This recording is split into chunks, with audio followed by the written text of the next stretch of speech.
BC.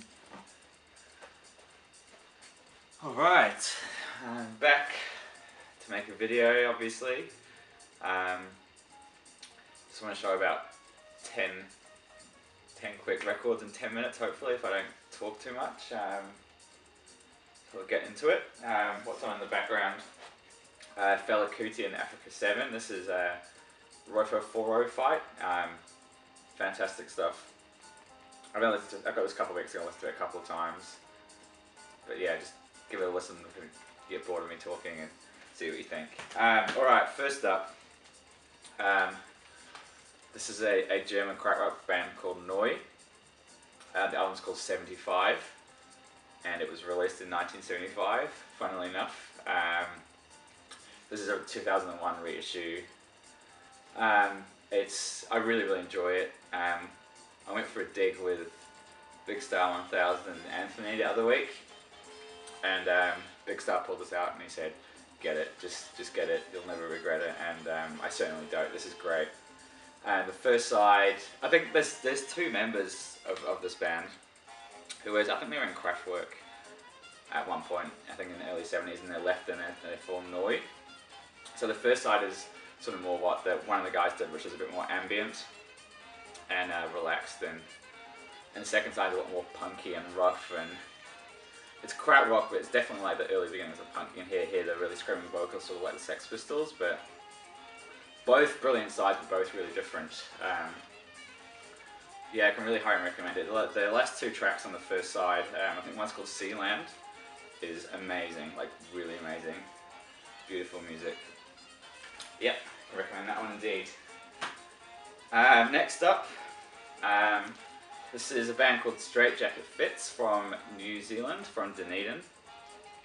This came out in 1995. The album's called Melt. Just really classic, distorted 90s guitar.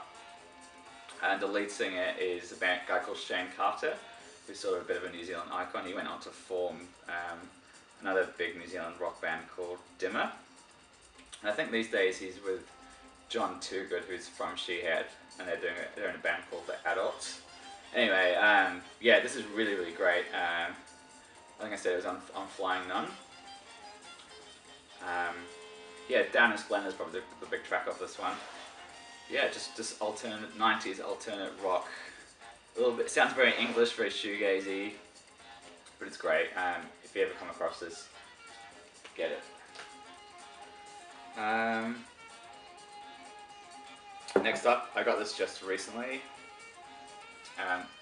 On Advatic Songs. So this is two of the guys from the stoner doom band Sleep, who I'm seeing in a couple of months' time, along with Television, doing Marking Moon, and The Breeders, which is very exciting, doing Less Splash. Anyway, one of the main reasons I'm going is to see Sleep, which will be quite an experience. Anyway, this is 45 RPM, released 2012. Sort of stoner, drone, it's got Middle Eastern elements, really cool, really beautiful instrumentation. Metalish vocals over the top of it. Yeah, it's beautiful, it's really beautiful. It's a million times better than I thought it would be. Yeah, so there we go. Double records, 45 RPM. I thought that was Jesus on the cover, but apparently it's John the Baptist, as I discovered. So there you go, fun fact. Yeah, so yeah, very Middle Eastern-y, maybe post-rock, metal vocals, really heavy, really beautiful, really melodic. Yeah, so that's that one. Alright, Sun Ra, Languidity. This one is something I was really happy to find. This is obviously not a reissue. The original came out in 1978, but this is a 2007 Philly Jazz reissue. This is the Sun Ra I've been wanting for a long time. Obviously this came out in 1978, so it's a lot more funkier than what you'd expect from Sun Ra. It's cool. It's kind of slow. it's not very wild. It's kind of lumbers along, but it's really tight, really groovy. Yeah, it just goes on and on. This is one of the first Sunrises I heard, and I wanted it instantly. But I mean, I guess you can go on and on with Sunrise. It's got so much music. You know, he basically just covers the whole history of jazz with his records. But yeah, I highly recommend this one. There's a guy on called Disco Kid who plays guitar, which is interesting. I have no idea who he is, but he's got a cool name. Yeah, this is great if you're really into like funky jazz, almost fusion-y guitars. Yeah, Hammond organ, it's all on there. Sun Ra Languidity. Alright, next up is another grail for me. I was very excited to hear this was being reissued. This is Stereolab Dots and Loops, originally came out in 1997. Stereolab, this is their 5th album, and it doesn't really sound like their previous efforts, which were a lot more guitar based. I think they were tagged post-rock. Not really, it kind of is. This is a lot more summery and warm and lush. They're sort of going to that lounge electronic thing, a bit of French singing. Yeah, so this is a 2013 reissue. Beautiful packaging, beautiful record. The first track, Breakage, is out of this world. It's just really cool summer music. Really laid back. I highly recommend it. So there we go. Alright, so happy to have this. Finally! Youll Post. This is cool, this is really cool. This is her second album. Her first being Debut. Love the artwork. Fun fact, this here looks sort of like a Royal Mail. In the UK, when you get your post in the envelopes, you get this sort of pattern on here. So she apparently picked that to represent post, as in, you know, the postal service, blah blah blah. And this record was recorded as after she arrived in London and started making music there. I'll just pull something out. Okay, so here's her first album, which was recorded before she was in London, which is the Debut. This is the second one. I just love comparing that, you know, these were meant to be recorded as a bit of a series, I think, so it's cool that she's gone from such a stark cover to such an exciting cover. You know, it just demonstrates her rise to fame and all that sort of stuff. She's sort of gone from a bit more of an Icelandic, innocent, blah blah blah blah blah, to this. But anyway, I'll stop talking about the cover. I'll talk about the music, because this is sensational. This is a lot more. It's got a bit of like trip hop, hip hop, all that. Sorry about that. Electronic stuff going on. It's Oh So Quiet, which everyone knows is her big sort of song. I think it was like a Christmas #1 or something. Doesn't really fit with the rest of the album, but the rest of the album is amazing. I still like it, but you know, when you've got stuff like Hark Ballad on there, Possibly Maybe, I Miss You, it feels like a bit of an odd track to go in there. I think it must have been pushed by the record label to put that on. So yeah, just going to pause for a second. Sorry about that. My HD camera only lets me do 10 minutes at a time, and it doesn't tell me when the time has run out, so I could be talking and went over the limit and not even know. So just sort of thought to check and make sure I wasn't just talking to nothing without it being recorded. Yeah, so anyway, we'll get on with it. It's good beer. Black Rice Smoky Maple Ale. It's basically like bacon and beer, and it's Friday night. What more could you want? Alright, I actually got the 2 Bjork albums, this one and this one, from Anthony, who's selling them because he had duplicates, so very lucky to get those. This is Vespertine, which came out in 2001, so Homogenic was in between Debut and Vespertine, which I haven't picked up yet, but I would love to. This one's a lot more subdued. She said it was meant to be more of like a winter album.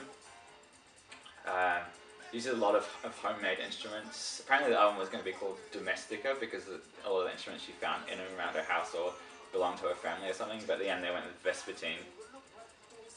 Forgotten why.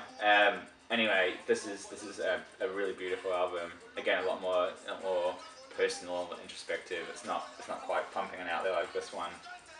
Very delicate. To me, yeah, it's a really winter cold album. Gatefold. This is some One Little Indian, and so is that one too. Yeah, It's Not Up to You. All of this is great. Cocoon, Hidden Place, what an opener. This is, and again, beautiful packaging, beautiful cover. There, her, the swan, hanging out on the front. Vespertine, Bjork, 2001. Alright, what do we got left? Okay. This was one of those records that I just picked up, wasn't really sure what to expect, thought I maybe wouldn't like it. But I love it. I absolutely love this. This is originally came out in 1962. This is a Doxy reissue.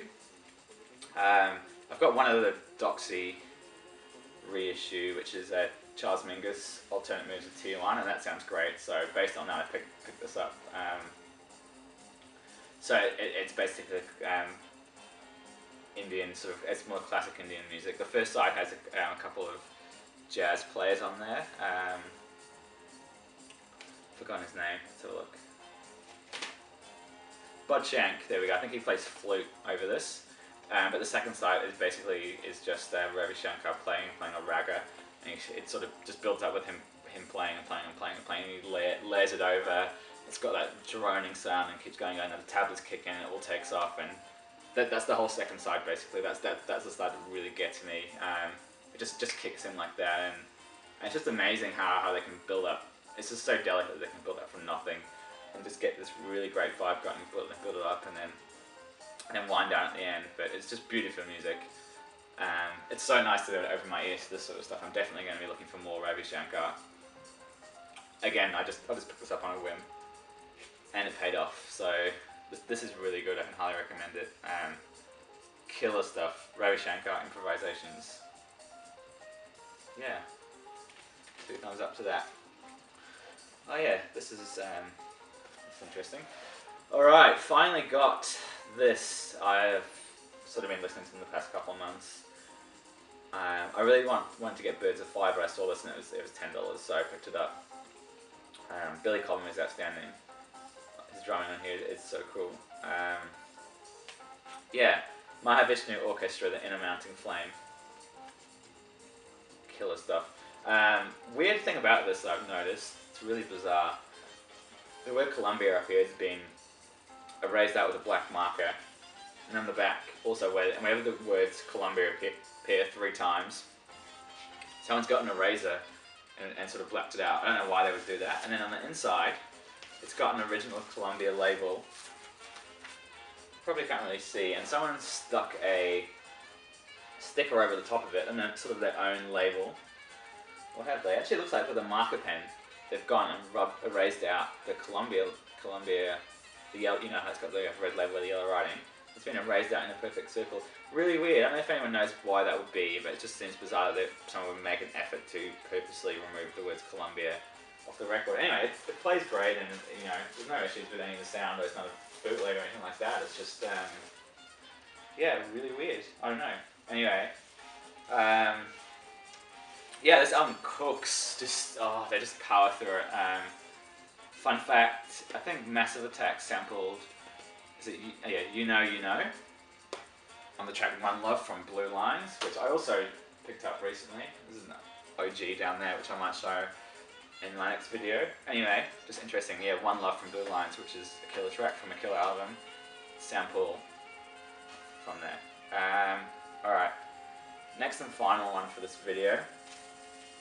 Os Mutantes. Brazilian psychedelia, sort of like the Beatles, but even more crazy. I know the first album really, really well, and I've sort of seen this cover, and I thought, what a cool cover, this has got to be great, and it is, takes a while to get into. This came out in 1968, but this is a universal reissue from 2001.